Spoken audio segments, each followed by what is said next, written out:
जिस मोहब्बत में दीवानगी ना हो वो मोहब्बत ही नहीं।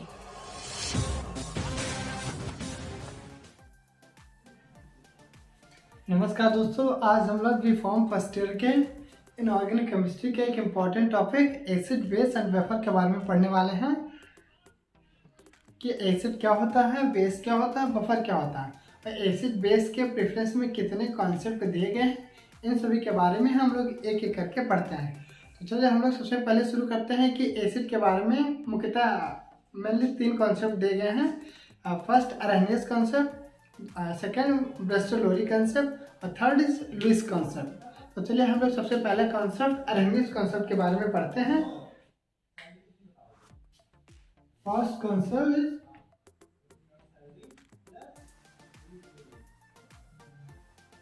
Arrhenius concept.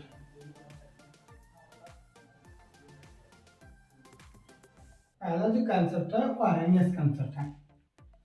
अरेनियस ने क्या बताया? अरेनियस ने बताया कि अगर मान लीजिए कोई सैंपल है, उसे हम जल में डुबोते हैं, मतलब जल में डालते हैं, तो वह या तो H+ आयन में टूटेगा या OH- में टूटेगा। मतलब जो H+ आयन में टूटेगा वो एसिड होगा, जो OH- आयन में टूटेगा वो बेस होगा। जैसे हम लोग एग्जाम्पल के द्वारा समझते हैं। मान लीजिए कोई वाटर है, तो सैंपल है।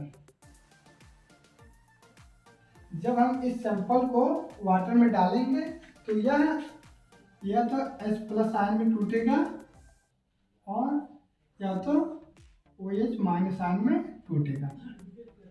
उन्होंने बताया कि जो H+ आयन में टूटेगा वो एसिड होगा, जो OH- आयन में टूटेगा वो बेस होगा।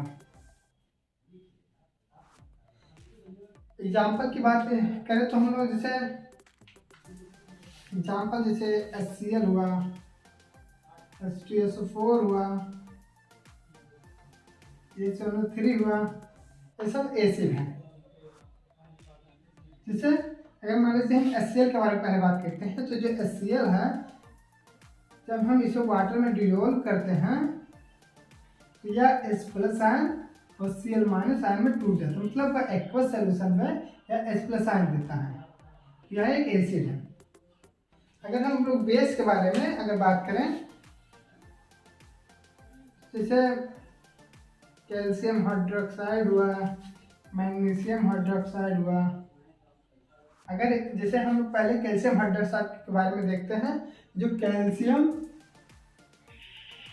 हाइड्रोक्साइड है, जब जो जल में इसे हम लोग घोलेंगे, मतलब डिजोल्व करेंगे, तो ये कैल्शियम ऑक्साइड प्लस H2O में टूटेगा।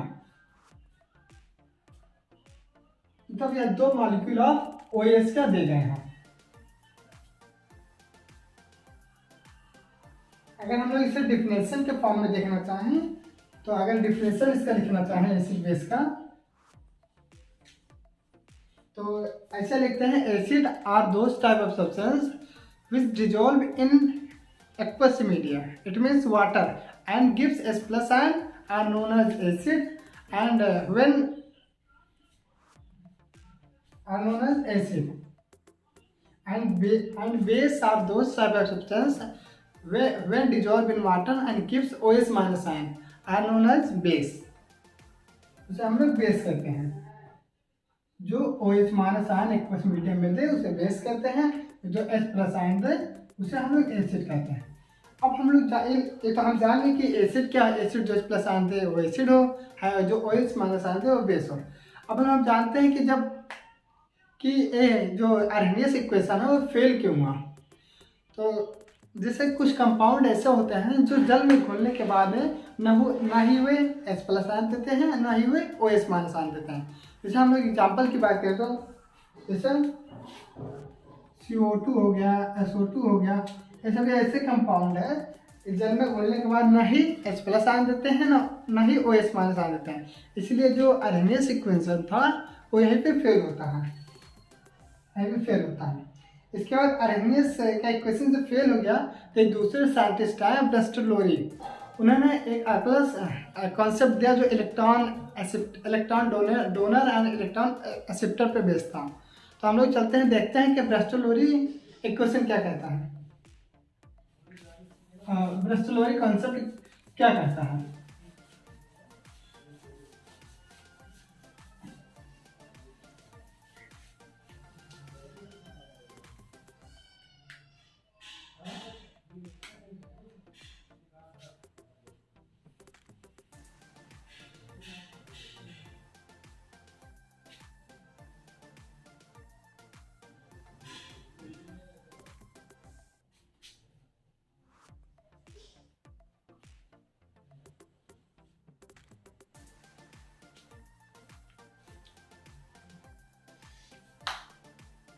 अब ब्रेस्टोलोरी ने क्या कहा कि मतलब इन्होंने इलेक्ट्रॉन डोनर और इलेक्ट्रॉन एक्सेप्टर के बेसिस पे अपना कॉन्सेप्ट दिया।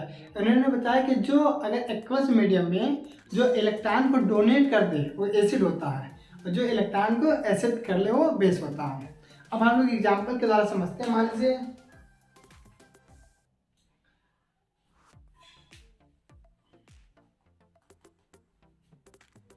मान लीजिए सैंपल, अगर ये सैंपल है, अगर हम इस सैंपल के ऊपर से H2 गैस को प्रवाहित करते हैं, तो H2 गैस को डालते हैं, तो गुजारते हैं इसके ऊपर से, तो यह H2 गैस क्या करेगा, या जो सैंपल है वह H2 गैस को मतलब H प्लस आयन को डोनेट कर देगा। मतलब सैंपल में जो उपस्थित H प्लस आयन है वो इस आयन के साथ डोनेट कर देगा,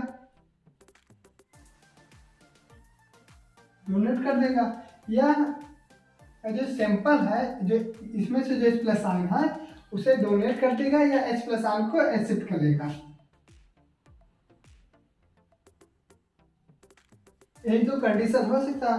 फिर इन्होंने बताया कि जो H प्लस आयन को डोनेट करेगा वो एसिड होता है, और जो H प्लस आयन को एक्सेप्ट करता है वो बेस होता है।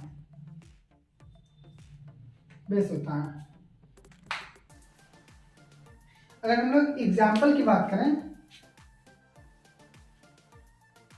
जैसे NH3 हुआ, जब यह H प्लस आयन को एक्सेप्ट कर लेगा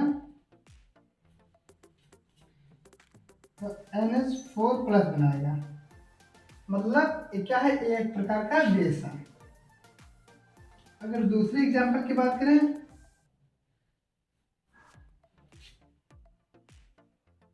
जैसे क्लोरीन माइनस आयन, जब यह H प्लस आयन को एक्सेप्ट करेगा तो यह HCl बनाएगा, जो कि एक बेस है। मतलब ब्रेस्टोलोरी के अनुसार एक बेस है, ये दोनों एक बेस है। जो H प्लस आयन को एक्सेप्ट करते हैं बेस होते हैं, जो डोनेट करते हैं वो एसिड होते हैं।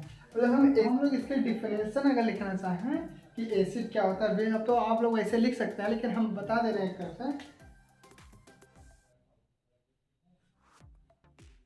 एसिड क्या होता है, acid are those type of substance which donate H plus ion in aqueous solution are known as acid।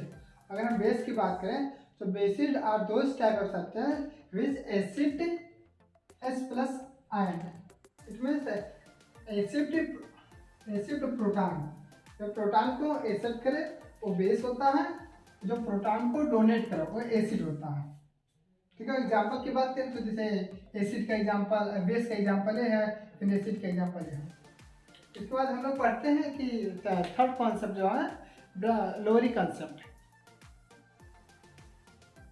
Sorry Lewis concept.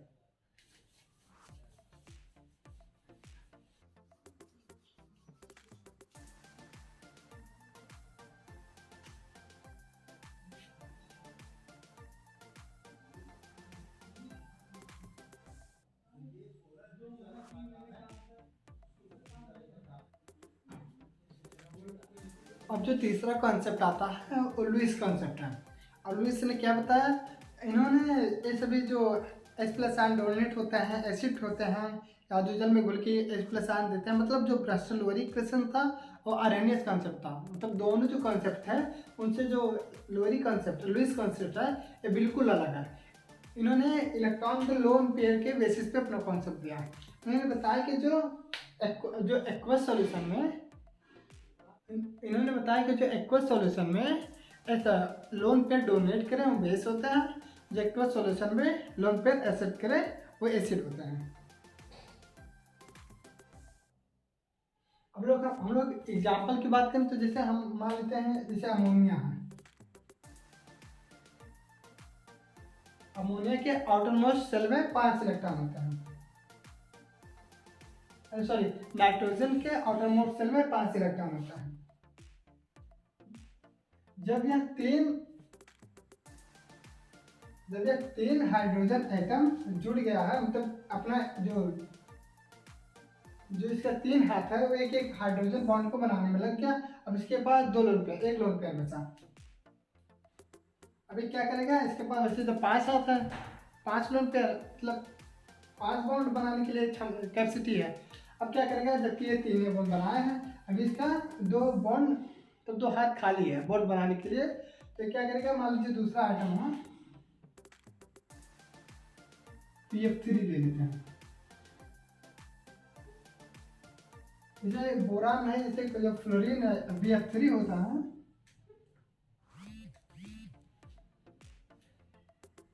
इसके जो BF3 है इसके आउटर मोस्ट सेल में 2 2 4 2 6 इलेक्ट्रॉन है, 6 इलेक्ट्रॉन। अब कोई भी कंपाउंड तो वह अस्तर पूरा करना चाहता है, मतलब वह अपने जो आउटर मोस्ट सेल है उसमें 8 इलेक्ट्रॉन चाहता है, मतलब स्टेबल होना चाहता है। तो स्टेबल होने के लिए क्या है, जबकि ये भी स्टेबल नहीं है, ये भी स्टेबल है, तो ये 6 इलेक्ट्रॉन इसके बाद उसमें है।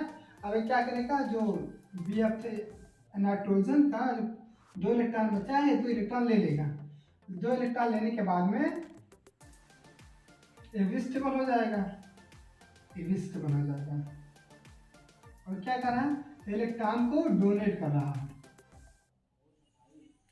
और ये इलेक्ट्रॉन को एक्सेप्ट कर रहा है। अब लुईस ने क्या बताया कि जो डोनेट करे इलेक्ट्रॉन को, जो इलेक्ट्रॉन को डोनेट करे वो बेस होता है,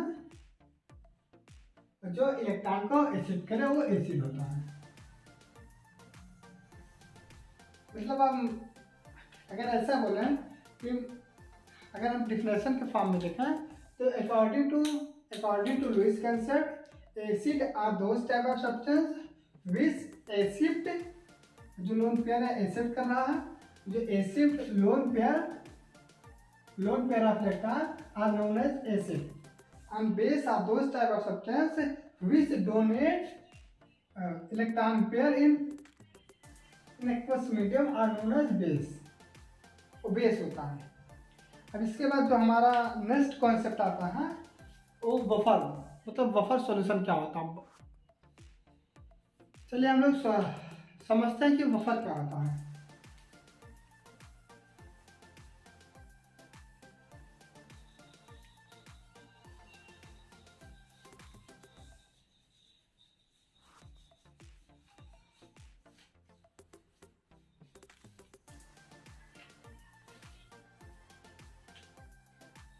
हम लोग अब देखते हैं बफर सॉल्यूशन क्या होता है और बफर सॉल्यूशन कितने प्रकार का होता है।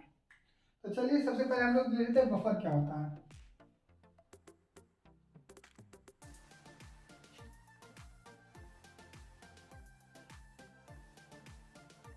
बफर सॉल्यूशन, अब बफर जो सॉल्यूशन है, बफर सॉल्यूशन मान लीजिए एग्जांपल के द्वारा हम समझते हैं। मान लीजिए कोई सॉल्यूशन है,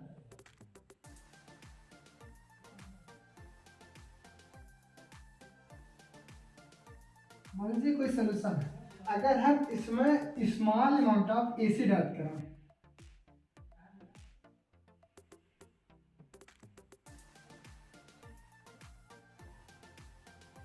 या हम लोग इसमें स्मॉल अमाउंट एसिड ऐड करें या small amount of base add करें, मतलब बफर सॉल्यूशन ऐसा सॉल्यूशन होता है जिसमें हम स्मॉल अमाउंट में एसिड ऐड करें या स्मॉल अमाउंट में बेस ऐड करें।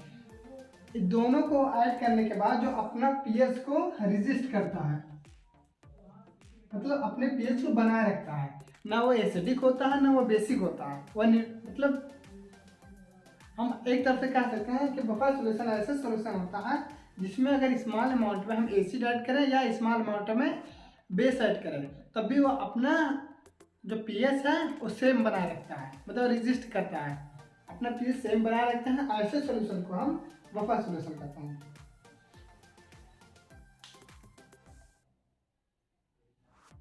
अब हम लोग डिफिनेशन के फॉर्म में देखें कि बफर सॉल्यूशन क्या होता है। तो buffer solution are those type of solution which resist change in pH when addition of a small amount of acid or small amount of base are known as buffer। अब हम लोग जान लेते हैं कि बफर सॉल्यूशन कितने प्रकार के होते हैं। तो जो बफर सॉल्यूशन होते हैं, बफर सॉल्यूशन वैसे 3 प्रकार के होते हैं, लेकिन मेनली 2 ही प्रकार के माना जाता है। सिर्फ बफर सॉल्यूशन जो होता है, पहला एसिडिक बफर सॉल्यूशन,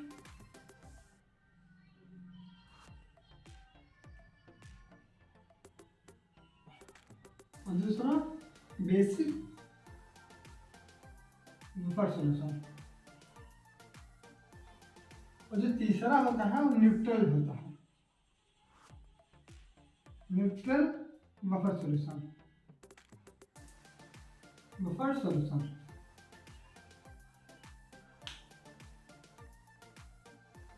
अब हम लोग सबसे पहले जानते हैं कि एसिडिक बफर सॉल्यूशन क्या होता है। बता देते हैं इससे पहले।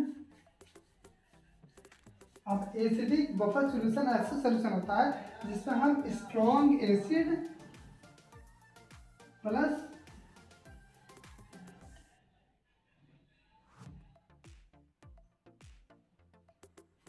और होता है वीक एसिड प्लस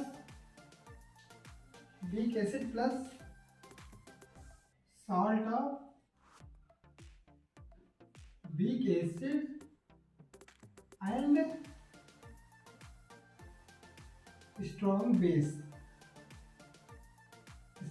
मिलकर के एसिडिक बफर बनाता है। जैसे हम लोग वीक एसिड के अब एग्जाम्पल की बात करते हैं, जैसे वीक एसिड के रूप में हम लोग CH3COOH ले लेते हैं, मतलब एसिडिक एसिड लेता है। फिर sort of weak acid and strong base, फिर जो सॉल्ट है वीक एसिड स्ट्रॉन्ग मतलब वीक एसिड, फिर CH3COOH ले लेते हैं और प्लस स्ट्रॉन्ग बेस के रूप में हम लोग NaOH ले लेते हैं।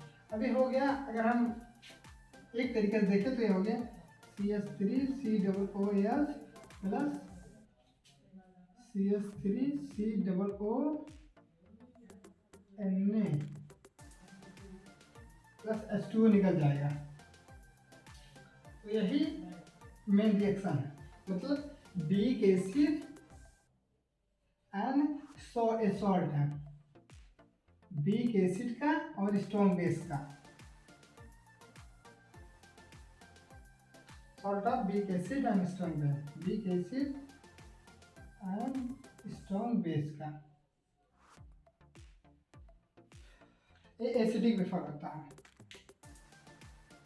अगर हम लोग बेसिक बफर के बारे में जानना चाहें तो बेसिक जो बफर होता है, जैसे अगर मान लीजिए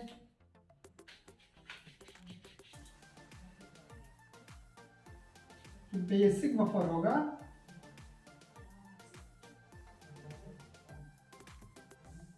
जो बेसिक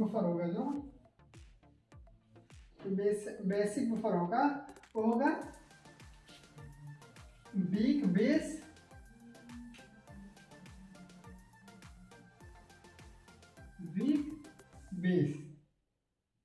और क्या सॉल्ट ऑफ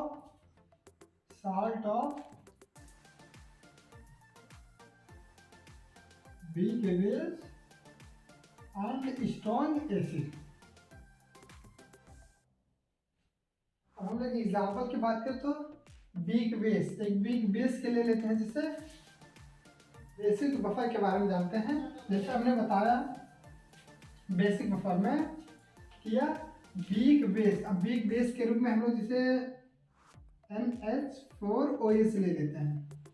उसके बाद में जो salt of weak base and strong acid, weak base फिर NH4 OH ले लेते हैं एंड स्ट्रॉन्ग एसिड। इसे आप लोग जानते हैं कि जो HCl है वो स्ट्रॉन्ग एसिड है। कैसे? इसका जो pH होता है 1.5 से लेकर 3 के बीच में होता है, मतलब स्ट्रॉन्ग एसिड होता है। और हम रियल इक्वेशन देखें तो हो गए NH4OH plus NH4Cl plus H2, मतलब weak base